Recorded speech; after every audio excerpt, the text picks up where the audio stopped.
안녕하세요. 장인석입니다. 이번 시간은 최근에 발표가 됐었죠. 신속통합기획 후보지요. 21곳. 그래서 민간 재개발을 이제 서울시가 주도해서 신속하게, 그리고 또 주민 편의를 봐서 이렇게 해주겠다는 건데요. 이제 권리산정 기준일도 좀 복잡해졌고요. 그리고 어떤 식으로 진행이 되는지에 대해서 한번 살펴보는 시간을 갖겠습니다.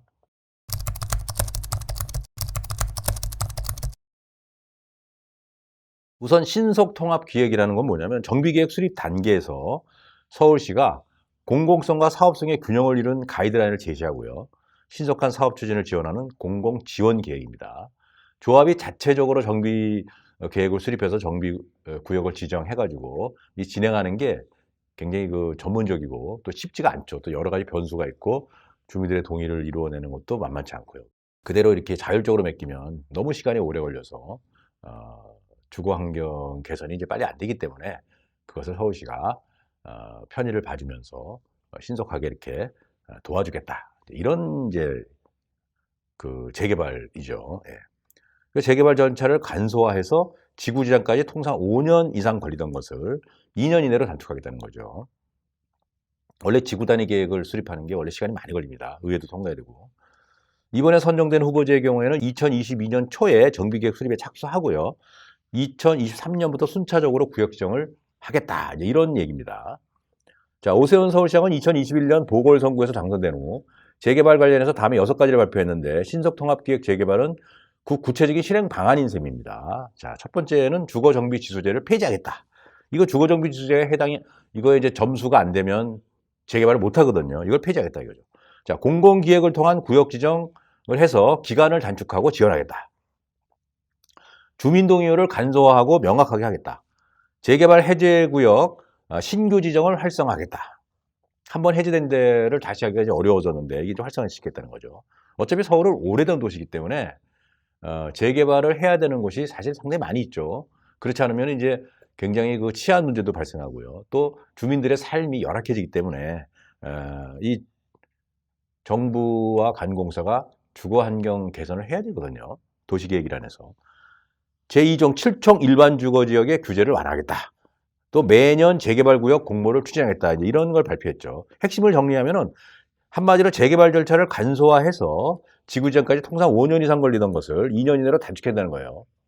이게 시간이 돈인데 이렇게 빨라지면 참 좋겠죠. 이번에 선정된 후보지의 경우에는 2023년부터 순차적으로 구역정이 진행된다. 이런 얘기입니다. 그래서 이번에 21곳이 뽑혔는데 이거 보시면 구별로 이렇게 하나씩 있어요. 그래서 종로, 용산구, 성동구, 동대문구 쭉 이렇게 한번 보시면 용산구 같은 경우는 청파 2구역만 해당이 되어 있네요. 송파구에도 이제 마천 5구역 원래 진행되던 곳인데 강동구도 천호 A 1에더 2구역 이렇게 되어 있는데요. 자, 여기서 이제 없는 구도 있는데요. 그런 경우는 주민들이 좀 반대가 심하고 또 잘 안 될 곳은 미리 뺐다 그러더라고요. 이번에 발표된 후보지는 2021년 9월 23일에서 10월 29일간 공모를 했어요. 그래서 102곳이 신청했다 그러네요. 이 중에 25개 자치구가 선별한 59곳을 대상으로 심의한 결과 21곳을 최종 후보지로 설정했습니다. 자, 후보지에 대해서는 2021년 12월 28일자로 토지거래 허가구역 지정 공고를 내렸습니다. 1년간. 그래서 토지 허가구역이 되면 일정 면적 이상은 실거래, 그러니까 실제로 주택인 경우에는 실제로 거주하지 않으면 거래가 안 되죠. 예. 그래서 이제 거래가 지금 이제 스톱이 됐다고 그래요. 그 다음에 중요한 게 이제 권리산정 기준일을 발표를 했습니다. 권리산정 기준일은 도시 및 주거환경정비법에 따라 정비사업 후 건축물을 분양받을 권리를 산정하는 기준이죠. 여기서 이제 권리산정 기준일이 중요한 이유가 아파트, 조합원이라고 해서 다 아파트가 나오는 게 아니죠. 아파트가 나오는 사람도 있고 아파트를 받지 못하는 사람이 있습니다. 그걸 이제 권리산정 기준일로 이제 하는 건데 서울시가 발표한 권리산정 기준일 운영 방안에 따르면 필지 분할, 단독 다가구 주택을 다세대초로 전환, 토지 건물 분리 취득, 또 다세대 공동주택 신축 등의 행위가 지분 쪼개기에 해당이 되거든요. 신통기획 재개발의 권리산정 기준일에 대해 서울시는 이번에 선정된 21곳은 2021년 9월 23일 공모일이죠, 이날이. 이번에 신청가가 떨어진 미선정 구역. 그러니까 이번에 선정된 구역은 2021년 9월 23일이 권리산정 기준일이고요. 이번에 떨어졌던 구역, 미선정 구역도 앞으로 다음에 선정이 된다면 2022년 1월 28일로 하겠다고 발표를 해서 이것 때문에 지금 굉장히 시끄럽죠. 또한 앞으로 서울에서 진행하는 모든 공공 민간 재개발에 대해서도 일률적으로 2022년 1월 28일을 권리 산정 기준일로 삼겠다고 밝혔습니다. 다만 이번 공모 미선정 구역, 이후 공모 시 신청 구역의 권리 산정 기준일은 후보지로 선정되지 않을 경우에는 2023년 말까지만 적용한다는 단정을 붙였어요. 지금 무슨 말이냐면은 서울시가 이제 진행하는 공공재개발 또 신통기획 민간재개발 같은 경우에 2023년 12월 말까지 여기에 선정이 된다 그러면 2022년 1월 28일자가 권리산정 기준이라는 얘기가 되는 거예요. 그런데 만약에 2023년까지 선정이 안 됐다. 그럼 2024년부터는 다시 이제 공모를 해가지고 다시 권리산정 기준을 잡겠다 이런 얘기입니다. 그래서 이 2022년 1월 28일자가 권리산정 기준이 된다면 예를 들어 신축인 경우에는 이 날짜까지 준공이 떨어져서 소유권 이전 등기가 이제 돼야 된다. 지금 그런 얘기인데요. 이것 때문에 지금 많은 분들이 지금 불안해하고 있고 또 나중에 이것이 과연 어떤 법적 근거가 있느냐 해서 나중에 여기서 이제 해당이 안 되는 사람 간에 분쟁의 소지가 심하지 않겠냐 이렇게 이제 보고 있습니다. 권리산정 기준일을 도표로 간략하게 한번 보겠어요.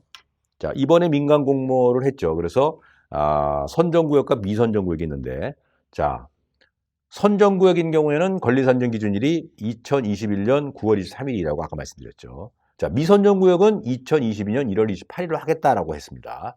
자, 그리고 토지거래 허가구역인데 이번에 선정된 구역은 2021년 12월 28일 날로 이미 이제 했죠. 예. 그리고 미선정구역은 2022년 1월 중에 발표하겠다는 겁니다.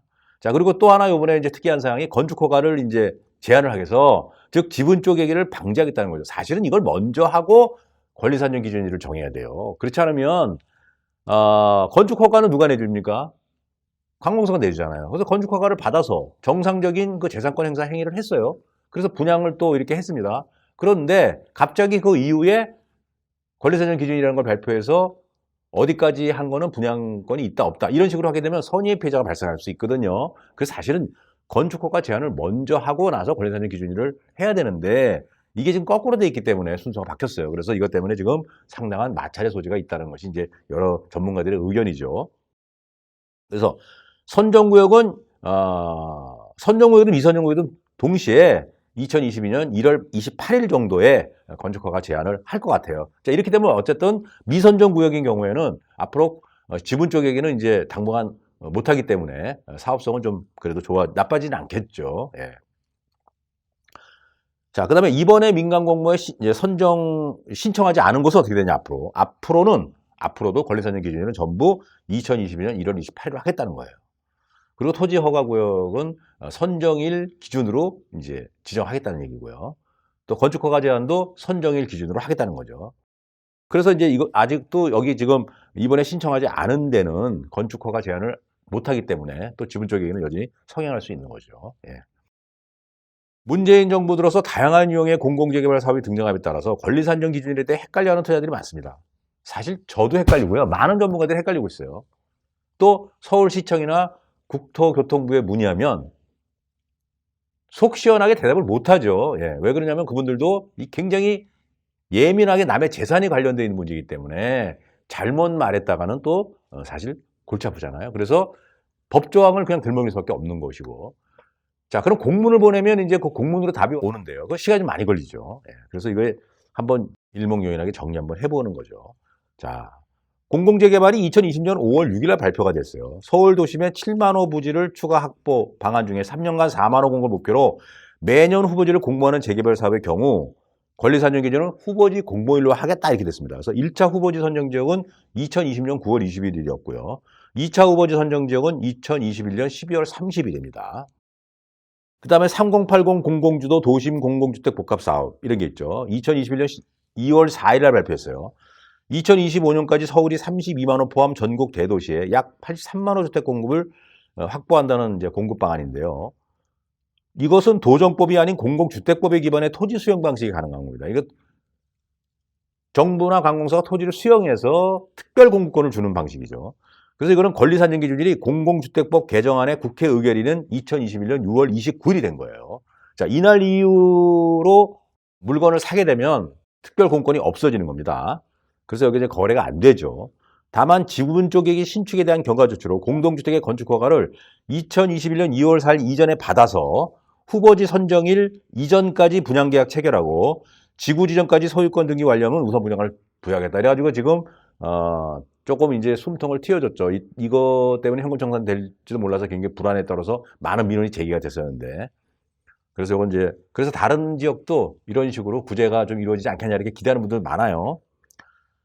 다만 권리산정 기준일은 앞으로 변경될 여지가 없지 않아 계속적인 주의가 필요하다고 봅니다. 정부가 주민의견 수렴 과정 없이 일방적으로 정했다는 점, 재개발 후보지로 선정되지 않은 곳까지 권리산정 기준일을 적용하면 부동산 거래를 위축시킨다는 점, 또 어느 지역에 선정될지 알 수 없는 상황에서 현금 청산을 강요하면 오히려 원활한 사업 추진이 어려워질 수 있다는 점 등에서도 반대 여론이 높아요. 후보지로 선정된 곳 중에서 제가 그동안에 유튜브로 강의를 했던 곳들이 좀 몇 군데가 있어서 한번 뽑아봤는데요. 창신동 23, 숭인동 56 일대가 2021년 7월 23일 날 제가 유튜브로 방송을 했어요. 그래서 한번 찾아서 한번 이렇게 보시면 도움이 될 것 같아요. 그리고 청량리동 9번지 일대요. 예, 여기도 지금 2021년 9월 17일 날 유튜브로 제가 방송을 했네요. 그다음 면목동 69-14 일대 2021년 9월 30일 날 제가 유튜브로 방송을 했습니다. 다시 한번 살펴보시면 도움이 많이 될 것 같아요. 방화이구역 2021년 5월 14일 또 유튜브를 했죠. 예. 정비구역 지정 추진 중인 구역으로 1년 새 시세가 1억에서 1억 5천만 원 정도 올랐지만 여전히 저평가되어 있는 지역으로 제가 소개했던 것 같아요. 자, 결론을 내리면요. 부동산 경기가 이제 2022년 들어서 좀 침체가 이제 됐는데 이게 언제까지 갈지 모르죠. 다시 또 상승 기류를 탈지 아니면 계속 정체의 상태로 갈지는 모르겠는데 어쨌든 부동산 투자에서 기회를 잡으려면 꾸준한 노력이 필요하고요. 부지런한 발품 필수죠. 프리미엄이 없거나 있어도 낮은 구역지정 전 단계 가능성 높은 지역을 찾아내는 게 필요합니다. 구역지정 전에 정비구역지정이 확실하게 되는 것을 찾는 노력이 필요하죠. 이런 것은 당장 구역지정이 안 되더라도 매가는 꾸준히 오르거나 최소한 내리지는 않을 것이기 때문에 중장기적으로 투자 수익을 기대할 수 있어요. 그래서 지금 당장 시장이 침체되어 있다고 해서 부동산 투자할 어떤 그런 의욕을 꺾는 것보다는 이런 재개발 구역 같은 경우는 꾸준히 상승하는 곳이기 때문에 오히려 이렇게 시장이 침체됐을 때가 좋은 물건을 좀 싸게 잘 살 수 있는 그런 방법이 되거든요. 부동산 경기가 굉장히 호황이어가지고 뜨거우면 오히려 물건을 사기가 어려워요. 예, 그래서 잘못하면 이제 오르는 거 그냥 쳐다만 볼 수밖에 없단 말이죠. 이런 게 기회일 수 있다. 이런 걸 알아두시고 오늘 한번 신통기획에서 선정된 지역을 중심으로 해서 권리산정 기준이라고 후보지 한번 살펴봤습니다. 네, 감사합니다.